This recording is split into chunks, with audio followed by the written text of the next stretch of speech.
ഇനി വേറെ വിഷയം ഉണ്ടെങ്കിൽ പറയാം, ഞാൻ പറഞ്ഞു കഴിഞ്ഞു. ഇനി വേറെ വല്ല വിഷയം ഉണ്ടെങ്കിൽ നിങ്ങൾ തമ്മിൽ ആദ്യം ഒരു ധാരണ എത്തും. ആദ്യം ആര് ചോദിക്കണമെന്നൊരു ധാരണ എത്തും. ചോദിച്ചവരെ തന്നെ ചോദിച്ചുകൊണ്ടിരിക്കല്ലേ. അത് പത്രസമ്മേളനം നടത്തിപ്പിന്റെ ഒരു ഇതാണ്. നിങ്ങളൊരു 2-3 പേര് വന്നിട്ട് വെയിറ്റ് ഞാൻ സംസാരിക്കുക. അങ്ങ് സംസാരിക്കാൻ പാടില്ല. ഞാൻ അങ്ങ് സംസാരിക്കുമ്പോൾ ഞാൻ കേട്ടുകൊണ്ടിരിക്കും. ഞാൻ സംസാരിക്കുന്ന ഇടയിൽ പാടില്ല. നിങ്ങളൊരു 3 പേര് വന്നിട്ട് കഴിഞ്ഞ പ്രാവശ്യം ഞാൻ ശ്രദ്ധിച്ച് മനഃപൂർവ്വം നിരന്തരമായി ഒരേ ചോദ്യങ്ങൾ ചോദിച്ച് മറ്റുള്ള മാധ്യമപ്രവർത്തകർക്ക് അവസരം തരാതിരിക്കാൻ വേണ്ടി ശ്രമിക്കുക. പണ്ട് നിങ്ങൾ ഇഷ്ടമുള്ള ചോദ്യങ്ങളാണ് ഈ പത്രസമ്മേളനത്തിൽ ചോദിച്ചിരുന്നത്. അതായത് ഇവിടെ ഇരിക്കുന്ന ആൾക്ക് ഇഷ്ടമുള്ള ചോദ്യങ്ങൾ.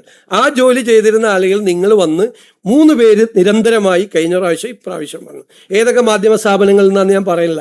നിരന്തരമായി ഈ പത്രസമ്മേളനത്തെ തടസ്സപ്പെടുത്താൻ ശ്രമിക്കുന്നത് ഒരു ശരിയായ രീതിയല്ല. ഇനി വേറെ ആരെങ്കിലും ചോദിക്കട്ടെ. ഇവരൊക്കെ ഇവിടെ എത്ര പ്രാവശ്യം ചോദിക്കുന്നു?